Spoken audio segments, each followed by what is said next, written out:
अस्सलाम वालेकुम रहमतुल्लाहि व बरकातहू। Voice of library YouTube channel पर खुश आमदीद। आज के इस लेक्चर के अंदर या इस वीडियो के अंदर मैं आपको बताऊंगा कि एक्विजिशन जो सेक्शन होता है उसके अंदर लाइब्रेरी का जो अमला या लाइब्रेरियन जो मौजूद होता है वो कौन कौन से काम सर अंजाम देता है, या इस सेक्शन के अंदर कौन कौन से काम जो होते हैं वो निपटाए जाते हैं, या इस सेक्शन के अंदर रहते हुए जो लाइब्रेरी का स्टाफ होता है उसकी कौन कौन सी ड्यूटियां या कौन कौन से फ्राइज होती हैं। तो इस वीडियो को आखिर तक आप जरूर देखिएगा ताकि इस सेक्शन के अंदर होने वाले तमाम जो काम है उनसे आप भी वाकफ हो सके। पोजीशन सेक्शन के अंदर एक लाइब्रेरियन क्या काम करेगा? सबसे पहला जो काम उसने करना है वो ये करना है कि उसने बुक सिलेक्शन करनी है। उनकी एक लिस्टें बना लेगा कि जो जो उसको लाइब्रेरी के अंदर किताबें चाहिए।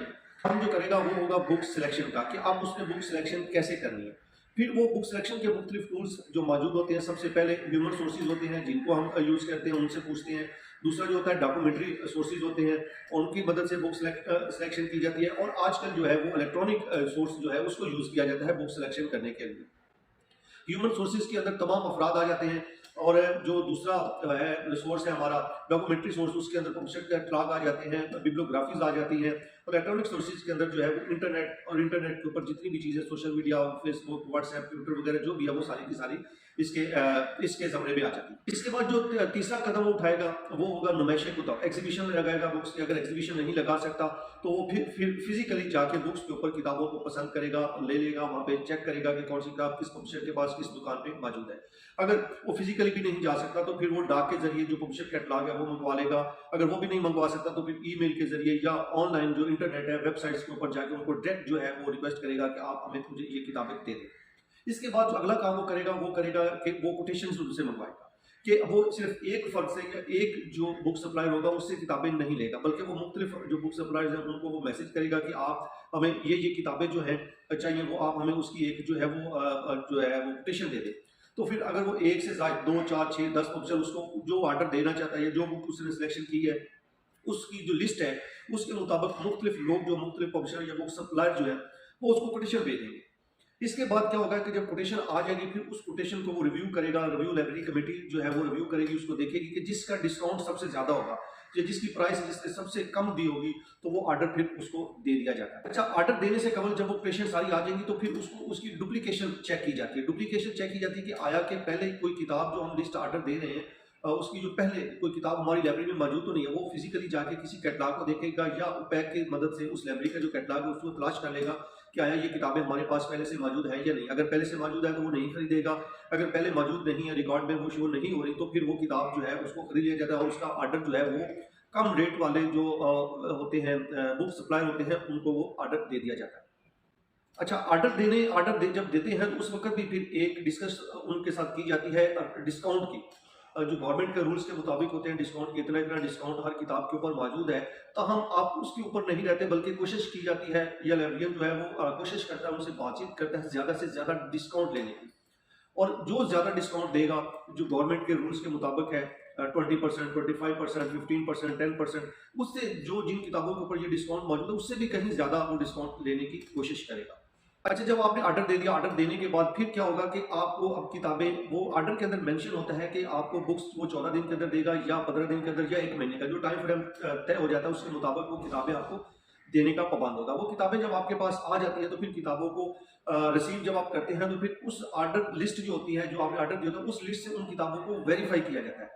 वेरीफाई करने के बाद देखा जाता है कि आया उस जो हमने लिस्ट के अंदर जो प्राइस थी किताब की उसने वही किताब भेजी है, वही बाइंडिंग वाली किताब है, या उसने उस प्राइस के अंदर या उस लिस्ट के मुताबिक किताबें नहीं भेजी बल्कि थोड़ी सी डिफरेंट कर दी। जो हार्ड बुक आपने ऑर्डर दिया था उसने पेपर बैग भेज दिया। तो ये सारा क्या होता है, आपने चेक करना होता है, या वो जो लाइब्रेरियन होता है उसने चेक करना होता है कि जो मैंने ऑर्डर के मुताबिक किताबें दी थी क्या वही मुझे मिली है या उसमें कोई तब्दीली है। और फिर उस किताबों को अंदर से खोल के देख लिया जाता है कि कहीं उसकी कोई बाइंडिंग खराब तो नहीं है, पेजेस की जो अरेंजमेंट है वो तो रॉन्ग नहीं हुई, या उसके अंदर जो पेजेस जो है वो गलत तो नहीं लगे हुए, उल्ट लगे हुए हैं, या उस तरह वो सारी एक तरह से तसल्ली कर लेगा कि ये किताबें ओके हैं।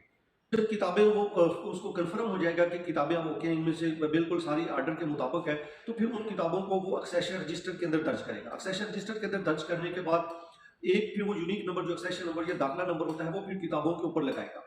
अब किताबों के ऊपर एक्सेशन नंबर 3 जगह पे लगाया जाएगा, एक वर्सो टाइटल के ऊपर लगाया जाएगा, एक सेंटर में सीक्रेट पेज होता है जो लाइब्रेरी अपनी मर्जी से तय कर लेता है, और एक आखिरी पेज के ऊपर जो जहाँ पे बुक खत्म होती है और आखिरी पेज नंबर लगा होता है वहाँ पे खाली जगह के ऊपर वो नंबर लगाएगा और नंबर्स के साथ ही जो है या नंबर्स के जहाँ पे नंबर लगाएगा उसके ऊपर एक लाइब्रेरी की जो प्रॉपर्टी स्टैंप होती है वो लगा देगा।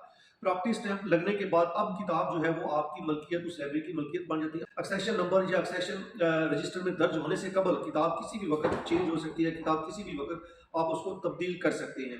लेकिन जब स्टैंप लग जाती है, एक्सेशन नंबर लग जाता है, तो फिर उस वक्त किताब चेंज नहीं होती। अब वो लाइब्रेरी की प्रॉपर्टी है, चाहे वो गलत है या ठीक है, अब वो वापस नहीं होगी, उसके पास ही वो किताब रहेगी। जब किताब का एक्सेशन नंबर लग जाएगा तो उसके बाद फिर अब आपने बिल की अदायगी करनी होती है। बिल जो जितना बिल बनेगा उसका आपने अप्रूवल लेनी है और उसका चेक बना के उस पब्लिशर के नाम आपने चेक काट देना। हमेशा कोशिश कीजिएगा कि जो है वो क्रॉस चेक आप दें उनको, ताकि वो उनके अकाउंट में जमा हो और के सामने आपको वो उसमें से कोई प्रॉब्लम ना हो। अच्छा, याद रखिएगा कि हमेशा बुक्स की जो अदायगी होती है या पेमेंट होती है वो उस वक्त होती है जब आप किताब दाखिला रजिस्टर के अंदर दर्ज कर लेते हैं, उससे पहले नहीं। लेकिन यहाँ पे एक और भी है कि जो सीरियल्स होते हैं या प्रोडिकल्स होते हैं उनकी एडवांस में पेमेंट होती है, वो एडवांस में पेमेंट जाती है, लेकिन बुक्स की जो पेमेंट होती है वो बाद में होती है। उसके बाद अब यहाँ पे वो क्या करेगा, एक अलग से एक रजिस्टर के अंदर उनको एंट्री कर लेगा। एंट्री करने के बाद फिर वो किताबें जो होती हैं वो टेक्निकल सेक्शन को भेज दी जाती है। अब यहाँ पे उनका बुक्स खरीद के टेक्निकल सेक्शन तक हवाले कर देना, ये एक्विजिशन का काम था, यहाँ पे उसका काम हो गया। अब और उनका जो ऑफिस वर्क होता है वो शुरू हो जाता है यहाँ पे।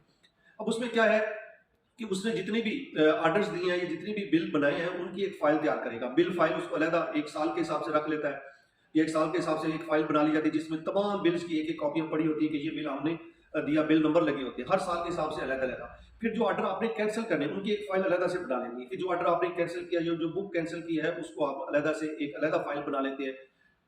और फिर उसके बाद एक होता है ऑर्डर में तरमीम या एडिट, जो आप एडिशन करते हैं कि ये किताब निकाल दो उसकी जगह पे ये ऐड करें, तो इसकी एक अलग से फाइल बना के वो लाइब्रेरियन जो होता है एक्विजिशन का वो उसको अपने पास रख लेता है। ये 3 फाइलें जरूरी तौर पे बनाई जाती हैं।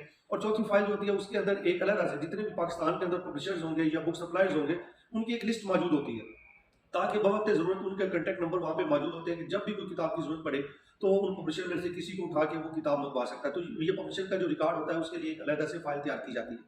और उस ऑर्डर के मुताबिक अगर किताबें वापस वो उस पब्लिशर ने टाइम के अंदर वापस नहीं की तो उसको जो लेटर्स लिखे जाते हैं याद आने के कि आपको हमने ये किताबें ऑर्डर की थी, आपने वापस अभी तक हमें वो ऑर्डर डिलीवर नहीं किया, तो उसके लिए एक याद आने की जो खतूत की जो फाइल है वो अलग और सेपरेट बना के तैयार करके रख ली जाती है।